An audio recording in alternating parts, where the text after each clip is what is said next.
and thanks for joining us for another episode of Mid-American Gardener. I'm your host, Tanisha Spain, and joining me in the studio today is one of our favorite panelists, longtime panelist, Jen Nelson, and we've got a couple of things we're going to be doing today. We're going to talk about critters and pests and things you may have brought in, and also a really cool craft. But before we get into that, Jen, introduce yourself and tell us a little bit about you. Hi, I'm Jen Nelson.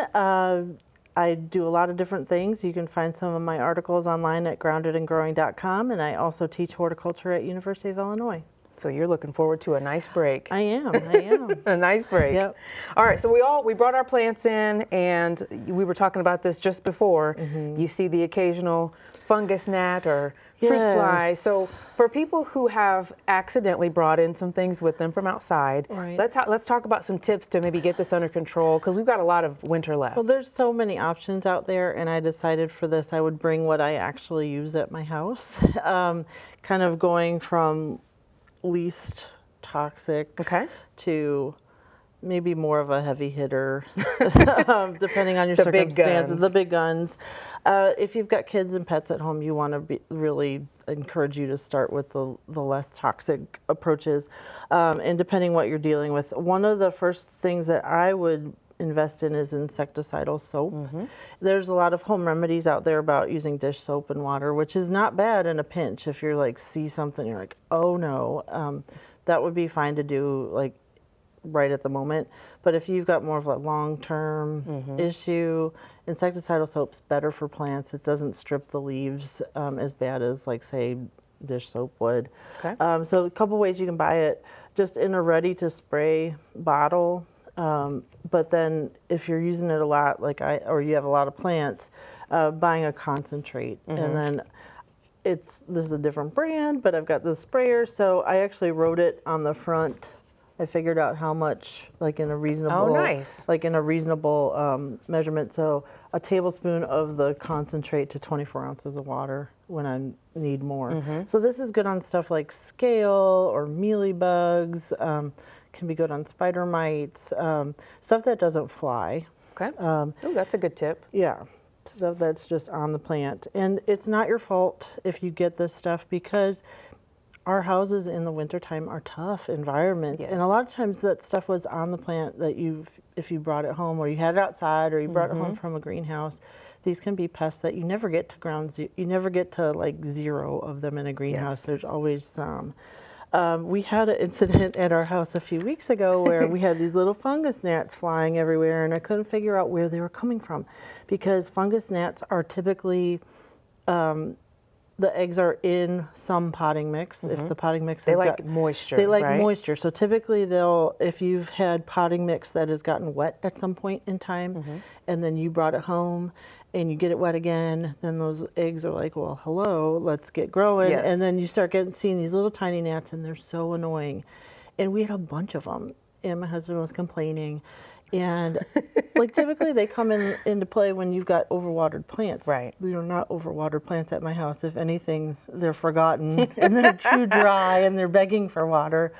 But I noticed they were kind of congregating around the sink. And so think of, where could that be in the sink where they might grow? The disposal has that flap. There can be a lot of gunk that gets caught under there. Similar to potting mix in that it's nice and wet and full of organic matter. I sucked it up, and I got a big old paper towel, and I went in there and cleaned it out.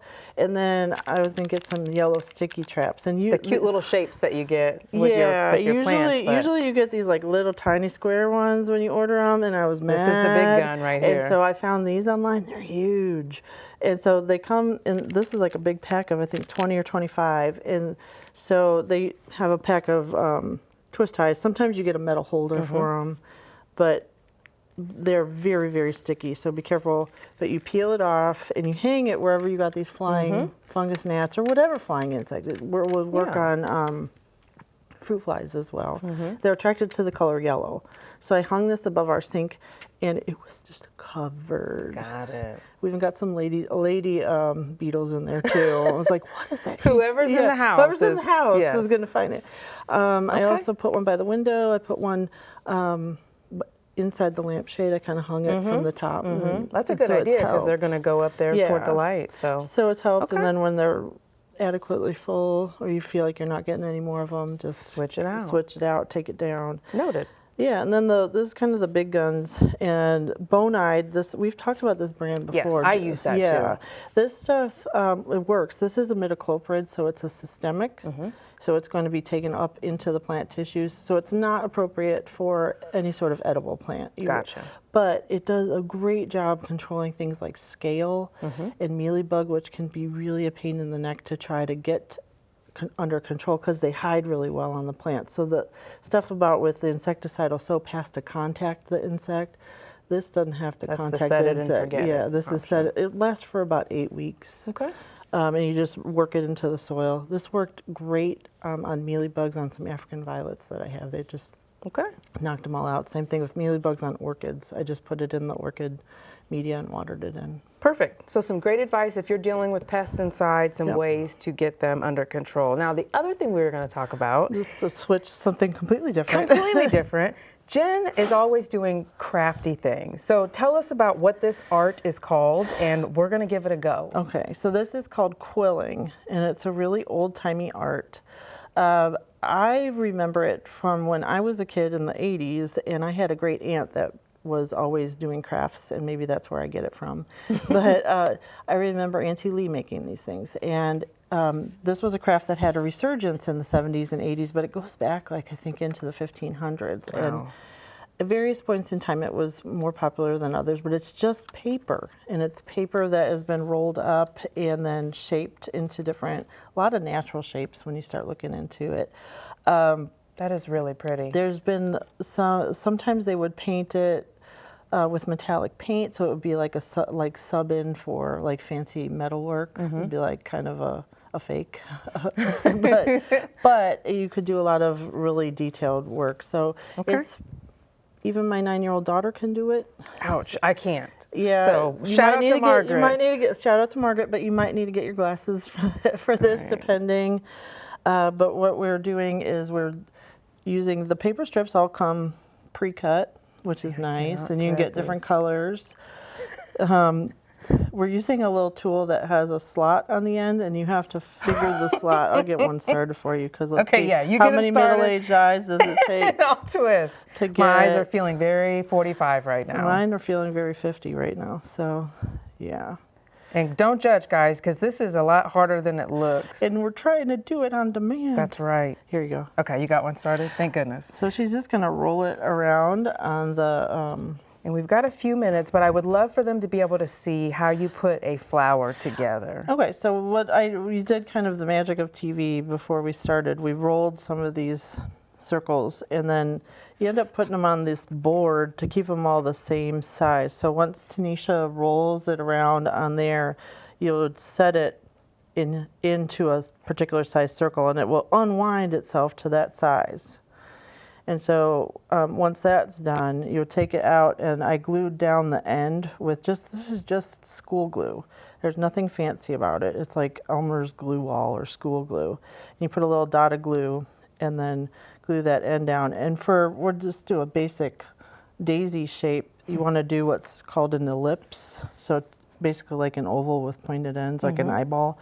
So we're just going to squeeze the opposite sides. Okay. And we need 6 petals to go all the way around, so. Holy smoke. So how long does it take to make something like this? That took me like a evening. Wow. And then I glued it onto the paper the next day. It was a good thing to do when you're binge watching something. I was binge watching Stranger Things. There you go, yeah. It was, and there's something about like you're doing kind of the same thing over and over, repetitive. Yes. So there's definitely like a meditative aspect to it. This is really cool. I really like this a lot. And it's something to get into over the winter months and see how she just kind of squeezed these to make them different shapes. And there's kits and things that you can purchase, but if you want to just make something off the top of your head, you can do that too. Yeah, there's lots of stuff online just to pick up, like lots of different nature-inspired shapes and Very things. Nice. Yeah. Very nice. So there's a craft idea for you. There you go. So go check it out. Well, thank you, Jen, so much for coming in. That gives us something to do until we can get back outside into the garden.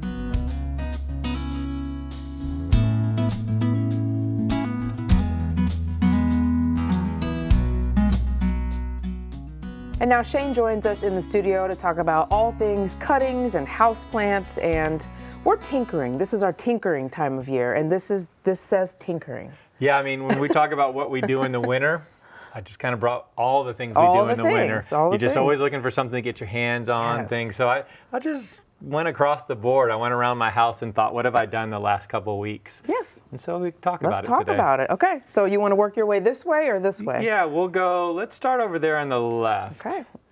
So we've all talked about this on the shows over the years, and during COVID, these were really hot plants. Oh, the yes. variegated monsteras. I've talked about, I bought a plant that was heavily variegated. I brought some white ones in. But what we forget is they make excellent decorations. So the cuttings, yes, we put them and we root them up and we put them, and give them to our friends and have new plants. But during the winter, they're one of the most elegant, they've been painted for hundreds of years. True. If you look at paintings, it's variegated monsteras or just monsteras in general. And I love to put them in glass and just set them around the house. Just leave them. Yeah, and I'll give them, once they root up, I'll give them to a friend. I have plenty of plants. But they're just a really pretty decoration. It's fun to watch them root up. You can go on vacation for a month and come back. You don't have to worry about it as long as the glass is full.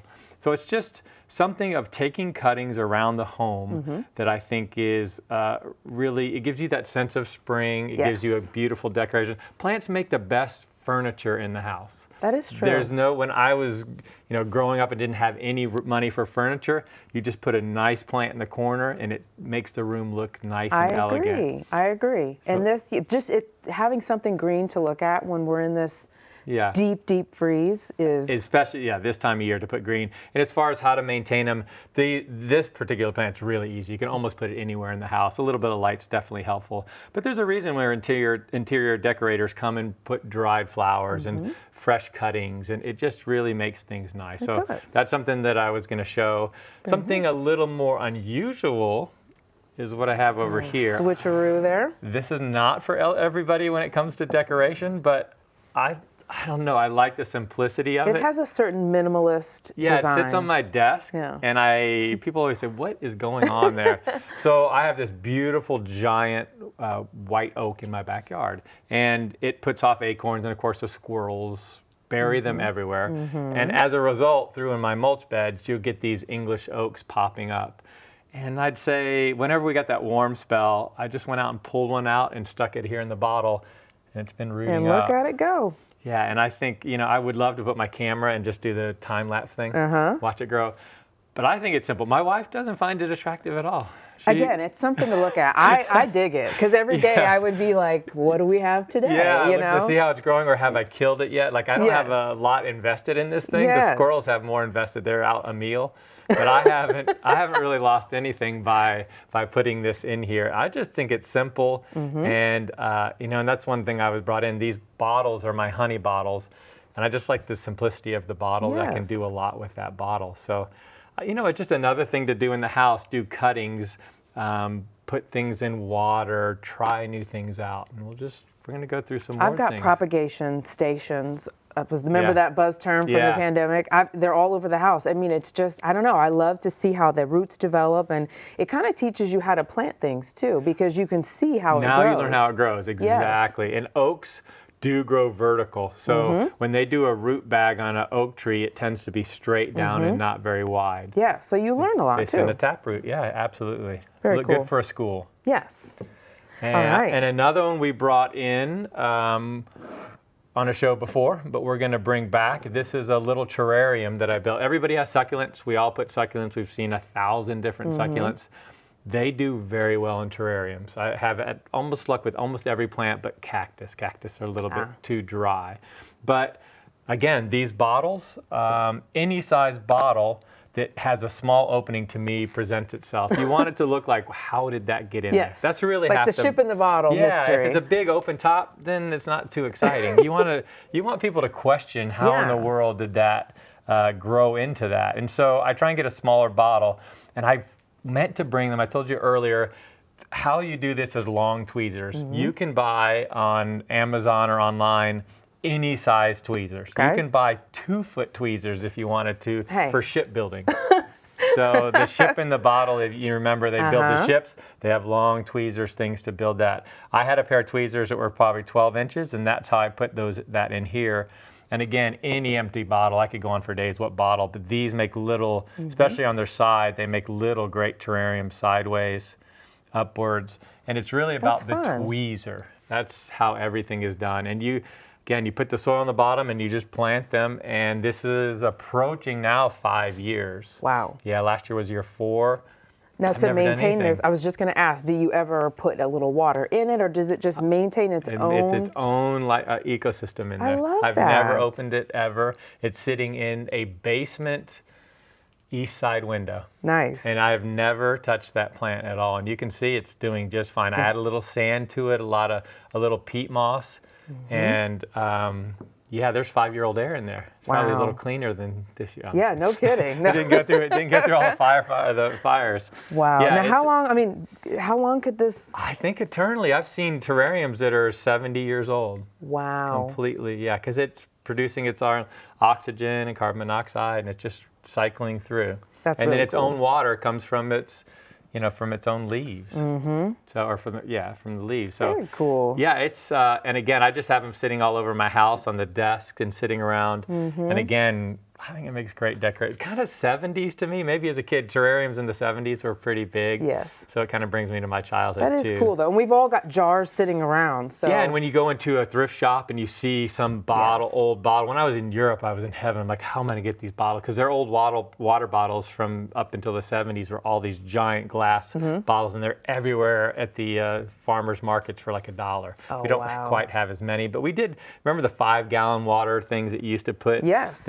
They're now plastic. With the large bottom and the skinny. Tiny little top, and we used to put coins in it if we had a lot of coins. Well, now they're plastic, but they used to be glass. Those make a beautiful terrarium. I mean, it's a big terrarium, but a beautiful one as well. So that's things to do over the winter when it's cold outside. You can go inside and put things together as long as you don't make too much of a mess. Yes. And we had someone write in asking about their houseplants not looking as great in the winter, which, I mean, that's part of the we're deal. Just limping along, right? Yeah. We're just trying to get them there. But any tips for, a lot of folks have lights inside now, so you can get cheap plant lights.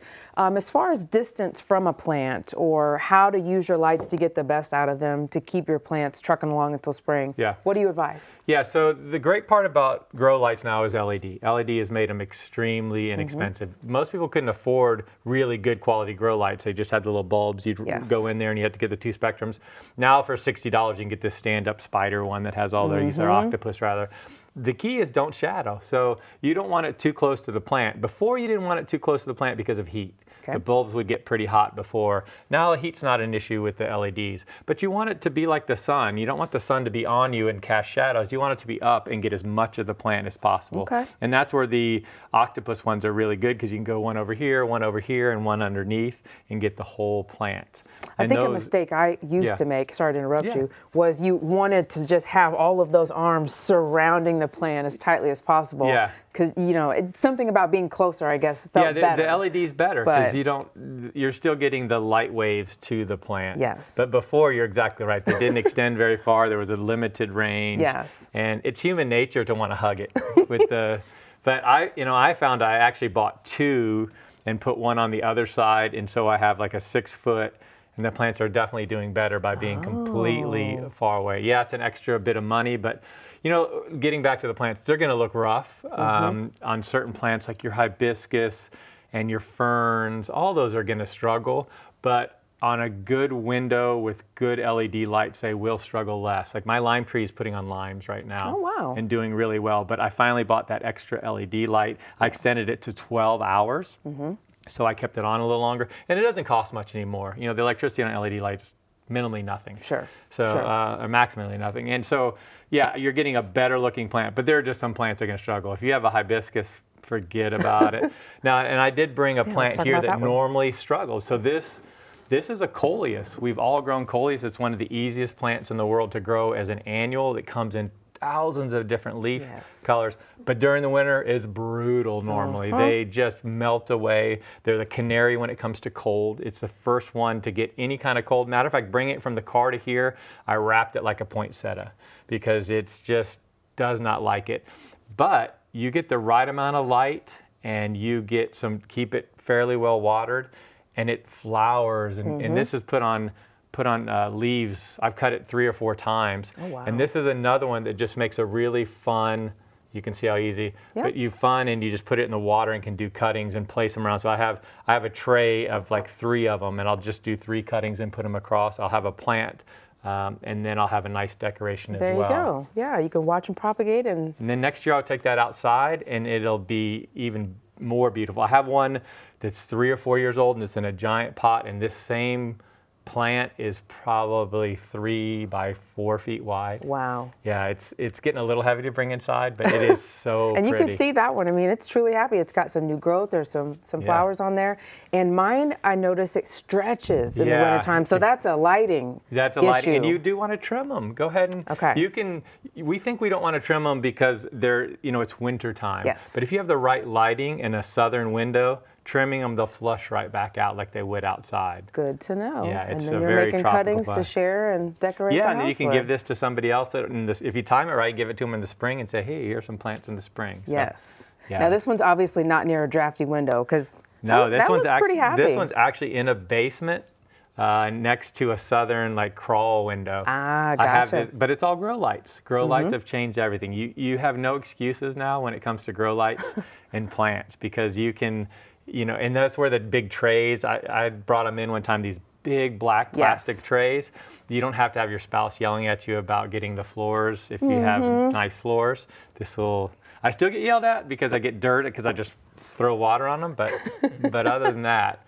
At least you're not getting water all over the floor. Compared to water, that's a no-no on and then you hardwood never know floors. until you go move the pot and it's like, oh gosh. Yeah, a $7 coleus on $200 floors is not a trade-off that anybody wants to make at all. No. But it looks great though. So yeah, it's a good-looking plant. Will you cut that back again before spring or just let it go? Probably this week. Really? Yeah, this has gotten a little lanky. Once it flowers, it kind of stops growing. So Okay. I'll pinch all that off and start over. And it'll be flush and ready to go as soon as it warms and it also keeps it nice and full instead of real lanky like that. But this is all 2 months growth. Wow. Just in there, so very nice. Yeah, it's a nice house plant. People don't think of coleus as a house plant. No, you don't. Like you said, it's the first one to go. It's the one that's like the sure. And some are better than others. There's some really thin-leaved ones that really melt a little that I've struggled with. But you learn over time which ones do well and which ones don't. Gotcha. Yeah. Okay. All right. And so now this is a true tinkering. Yeah. So this is project. Again, as we know, I've got bee house honey and crystallization is part of honey. It's just how it goes. And my wife received this as a gift, which is a candle warmer, which I think is a great idea. If you're not going to, you don't want to have a fire and you're worried about, the home. If you leave this on, it's not going to hurt anything, but you still get all the fragrance. So a lot of people have these little lighter, warmers per se, but it's perfect for honey. So rather than getting into the water. And when plastic comes around, we all have a little problem with plastic and reheating plastic. Yes. We don't want to melt the plastic and get in our honey.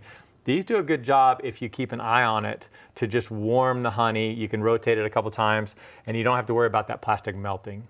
And so, that's a good idea. But it's even better with bottles, depending what size bottle. So on this one, I'll just set that here. I'll put it like this.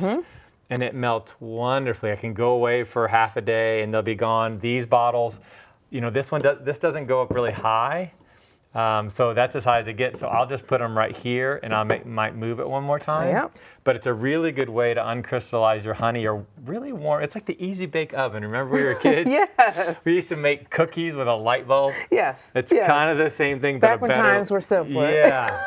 Delicious cakes. About one bite. That's the last Best cooking bite I've done. of your life. I haven't done any cooking since the Easy Bake Oven. So this is the same exact concept. It's kind of an easy bake oven. I think if you left it too long, you'd have brownies. But if you leave it short term, it's really good for warming up things. Heck, you probably could put your coffee under it. Keep your coffee warm. They have the bottom warmer ones too. It probably makes more sense to go from the bottom than it does the top. But hey, whatever works. And you don't want your honey to get too hot because then you lose some of those. So if you burn, if you get it too hot or get it to a boil even, you'll lose all the goodness in there. Yes. You're cooking it out. And that's how they keep it from crystallization. So when you go in the store and wonder why is it so cheap and why does it never crystallize? They don't want it to crystallize. They cook it so that once you've cooked it and boiled it, it never crystallizes again. But we don't want that, right? No, we want all the magic, we want the the good stuff. We want the local. We want all the goodness of raw honey. Excellent. Well, Shane has given you plenty of projects to keep you busy during these winter months until we can get back outside again. Thank you so much for coming in. Thank you so much for watching. If you've got questions, you can send them in to us at yourgarden@gmail.com. We'll get them answered on an upcoming show. Thanks for watching, and we will see you next time. Good night.